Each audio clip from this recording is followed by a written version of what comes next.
Assalamualaikum warahmatullahi wabarakatuh. Salam sejahtera dan salam sehat buat kita semua. Aku ciptakan jin dan manusia tidak lain yaitu untuk beribadah kepada. Bulan Ramadan adalah bulan yang sangat istimewa. Dan penuh keimanan dan mengharap pahala dari Allah Subhanahu wa taala. Rasulullah Shallallahu alaihi wasallam bersabda, "Wahai orang-orang yang beriman, Qala talabul ilmi faridatun ala kulli muslim." Setiap masalah bukan untuk menjatuhkan, tetapi untuk mendewasakan. Melindungi kita dari api neraka. kunci keberkahan itu ada pada ridho orang tua dan ridho guru. Berbakti kepada ibu merupakan kewajiban utama kita dalam ajaran Islam. Untuk itu pentingnya menjaga iman dan akhlak di era modern ini. Bulan puasa Ramadan bukan sekadar menahan lapar. Puasa mengajarkan kita untuk menjadi lebih baik di bulan suci Ramadan ini. Ada satupun di antara kita yang tahu kapan ajal akan tiba. Al-Quran menjadi penjaga agar puasa kita berkualitas dan sekedar menahan lapar dan haus. 4.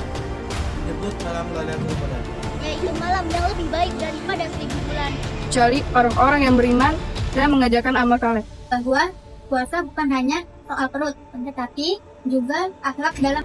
Maha suci Allah, Ia telah memperjalankan hambanya dalam suatu malam, menjaga lisan, menjaga hati. Hudal linas wa bayyinati minal huda wal furqan. Orang yang benar-benar bersyukur, orang adalah orang yang tahu berterima kasih. Allah akan menutupi aibnya di dunia dan akhirat.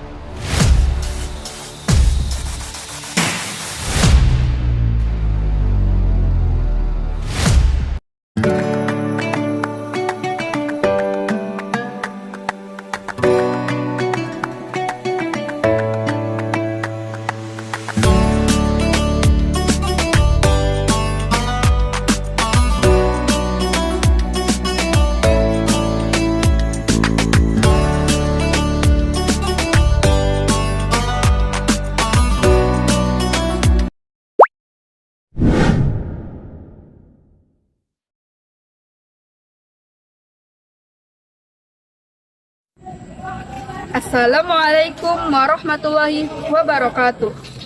Bismillahirrahmanirrahim. Alhamdulillahirrabbilalamin. Wassalatu wassalamu ala asrafil anbiya'i wal mursalin wa ala alihi wa sahbihi ajma'in, amma ba'du. Selamat pagi dan salam sejahtera untuk kita semua. Puji dan syukur kita panjatkan kehadirat Allah Subhanahu wa taala karena dengan karunia-Nya kita dapat berkumpul dalam keadaan sehat walafiat. Shalawat dan salam senantiasa tercurahkan pada junjungan kita Nabi besar Muhammad Sallallahu Alaihi Wasallam. Saya akan menyampaikan kultum saya yang berjudul memanfaatkan waktu. Sebelum itu, kita harus mengerti pengertian dari waktu. Waktu adalah sebuah dimensi di mana peristiwa terjadi secara berurutan. Saya dapat memanfaatkan waktu dengan sebaik mungkin dengan cara membaca buku, bekerja, dan beribadah kepada Allah. Namun nyatanya banyak yang memanfaatkan waktu secara tidak baik seperti bergosip, huru-hara, beradu domba, dan berjudi. Waktu sangat banyak manfaatnya dalam kehidupan kita sehari-hari. Sebagaimana Allah Subhanahu wa taala telah berfirman dalam surat Al-Asr ayat 1 sampai 3. Bismillahirrahmanirrahim. Wal 'asr. Innal insana lafi khusr illal ladzina amanu wa 'amilus solihati wa tawasaw bil haqqi wa tawasaw bis sabr. Artinya, demi masa, sesungguhnya manusia itu benar-benar dalam kerugian kecuali orang-orang yang beriman dan mengajarkan amal saleh dan nasihat menasihati supaya menaati kebenaran dan nasihat menasihati supaya menetapi kesabaran. Waktu sangatlah penting dalam kehidupan kita sehari-hari. Karena waktu yang telah berlalu tidak akan pernah kembali lagi. Marilah kita memanfaatkan waktu yang ada pada saat ini dengan sebaik-baiknya sebagaimana sabda Nabi yang artinya, beramallah kamu untuk duniamu seolah-olah kamu akan hidup selama-lamanya, dan beramallah kamu untuk akhiratmu seolah-olah kamu akan mati besok. Hadis riwayat dari hari ini. Allah telah bersumpah demi masa, demi waktu, demi zaman, bahwa manusia itu berada dalam kerugian. Ada 4 orang yang tak akan merugi, yaitu yang pertama, orang-orang yang beriman, yaitu orang yang meyakini dalam hatinya bahwa Allah itu ada, mengucapkan kalimat Allah dengan lisannya, dan menjalankan segala perintahnya dan menjauhi larangannya. Yang kedua, orang-orang yang beramal saleh.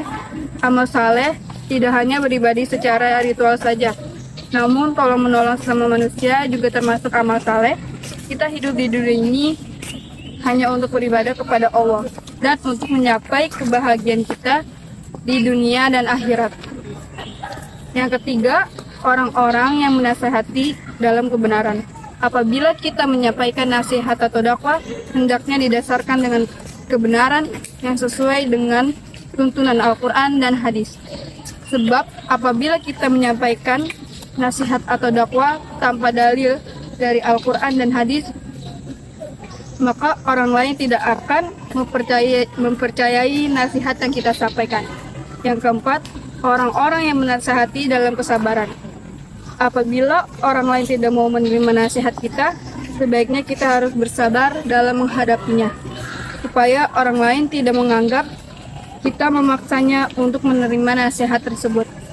Jadi, marilah kita memanfaatkan waktu dengan sebaik-baiknya agar kita dapat mencapai kebahagiaan di dunia dan di akhirat. Sebagai penutup, mari kita renungkan kembali bagaimana kita memanfaatkan waktu yang Allah berikan. Jangan biarkan waktu berlalu sia-sia tanpa amal dan kebaikan. Gunakan setiap kesempatan untuk beribadah, menuntut ilmu, dan berbuat baik. Karena waktu yang telah berlalu tidak akan kembali. Semoga Allah Subhanahu wa Ta'ala membimbing kita agar mampu memanfaatkan waktu dengan sebaik-baiknya dan menjadikannya penuh keberkahan. Wassalamualaikum warahmatullahi wabarakatuh. Assalamualaikum warahmatullahi wabarakatuh. Bismillah walhamdulillah wassalatu wassalamu ala rasulillah amma ba'du. Kami atas nama keluarga besar Yayasan Tarbiyah Islamiyah Al-Alawiyah Satria mengucapkan selamat menjalankan ibadah puasa di bulan suci Ramadan 1447 Hijriah. Pada kesempatan kali ini kami mengajak kepada seluruh warga Satria, mari kita sukseskan sistem penerimaan murid baru SPMB Yayasan Satria dari jenjang MI, MTS, dan SMK. Terima kasih, semoga apa yang kita harapkan bisa terwujud. Sukses, sukses, sukses untuk Satria.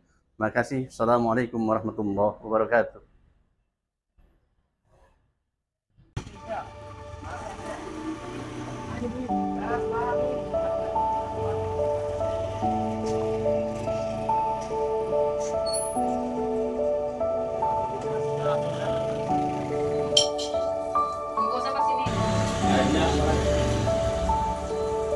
Ada dua.